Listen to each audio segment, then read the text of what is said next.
안녕하세요. BTX입니다. 오늘은 디도서 2장을 살펴보겠습니다. 바울은 디도에게 진리의 말씀에 불이 내린 건전하고 바른 교훈을 성도들에게 가르칠 것을 당부하고 있습니다.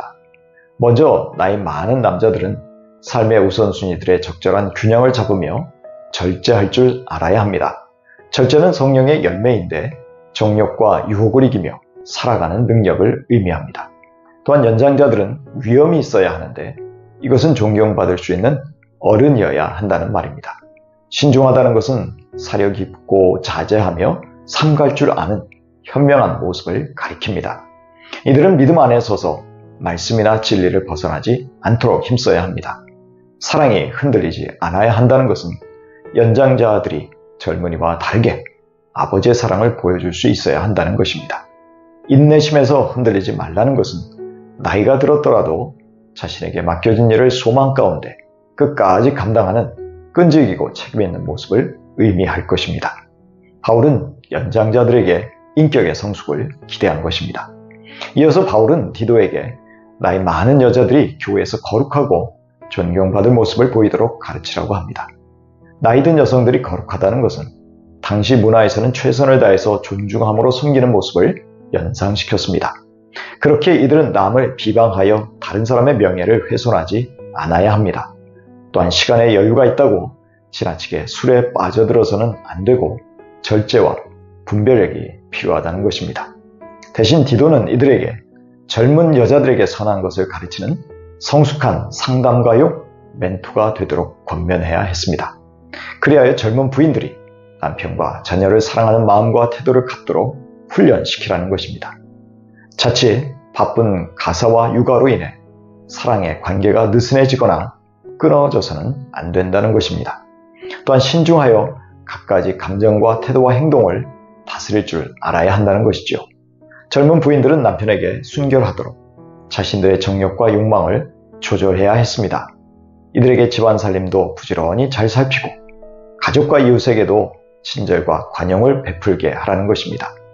또한 자기 남편에게 순종함으로 남편의 권위와 리더십을 인정해 주라는 것입니다. 바울은 그래야 하나님의 말씀이 비방을 받지 않을 것이라고 말합니다. 바울은 젊은 남자들에 대해서도 절제할 것을 강조하고 있습니다.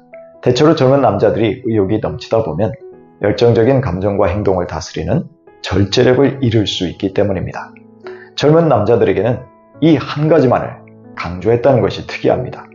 이어서 바울은 디도에게 모든 선한 행실의 모범이 되라고 당부합니다.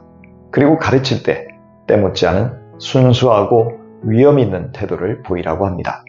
여기서 순수하다는 말은 가르침과 삶이 일치한다는 것을 의미합니다. 위엄 있는 태도라는 것은 가르치는 내용의 중요함을 진지하게 생각하며 말씀에 경의를 표하고 영광되게 해야 한다는 것이지요. 또한 디도는 책망이나 비난받지 않을 건전한 말을 하여 진리가 훼손되지 않도록 해야 했습니다. 그럴 때 진리를 반대하는 자들이 자신들의 비난이 사실 무근임이 증명되어 그들이 오히려 부끄러워하게 된다는 것입니다. 디도는 믿음 안에 있는 종들에게 모든 일의 주인에게 복종하도록 가르쳐야 했습니다. 인권을 보호받지 못했던 종들이 비록 부당한 대우를 받더라도 주인에게 반항하거나 무례하게 말대꾸하지 말라는 것입니다.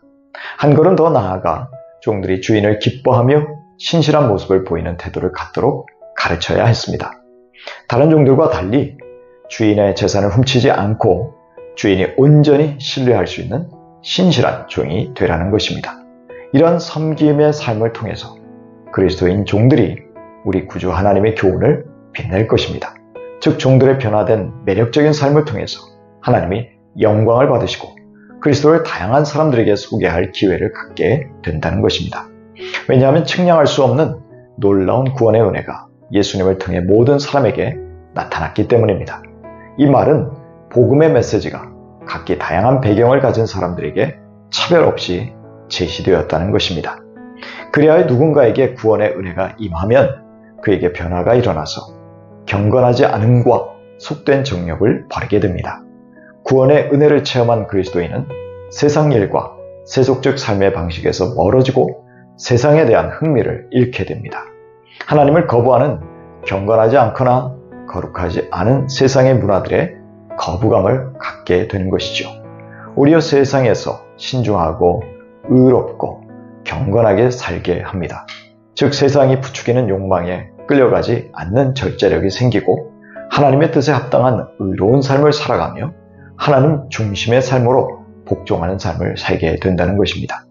게다가 구원받은 사람은 복된 소망, 즉 위대하신 우리 하나님으로 오실 주님의 영광스러운 재림을 고대하게 됩니다.